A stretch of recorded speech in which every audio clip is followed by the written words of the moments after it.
Hello, my friends. One of the essential things that you can effectively secure on your WhatsApp account is your personal profile picture. This particular method works seamlessly on both the professional WhatsApp business application and the regular standard WhatsApp application. I will now proceed to open the regular WhatsApp application. Then I will carefully tap on these three vertical dots located prominently from here at the top right corner of the screen. After that, you will tap on Settings from this place. And this method also works on iPhones. You will find an icon here at the bottom with settings written underneath it. Tap on it. Since my phone is an Android device, I will proceed to tap directly in this specific spot on the screen. Next, I will then tap on the privacy option from this current menu, which is an important step for managing my settings.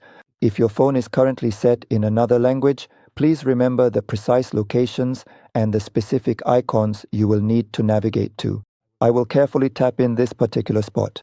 After that, I will then proceed to tap on the profile picture option, and subsequently, these various options will clearly appear for you to choose from. Previously, I had already selected the second option. You can choose either of these two available options, as you can clearly see. And in this particular way, you will effectively secure your personal profile picture on your WhatsApp account, ensuring its privacy and protection. If you've reached this point, my friends, don't forget to support me by clicking the subscribe and follow buttons, liking and sharing this video with your friends and family. I'd really appreciate it. You can also check out this incredibly helpful playlist, which contains some really useful WhatsApp tutorials. You'll definitely find many important and beneficial tutorials there that you'll truly like and greatly benefit from. Goodbye for now, my dear friends. For now,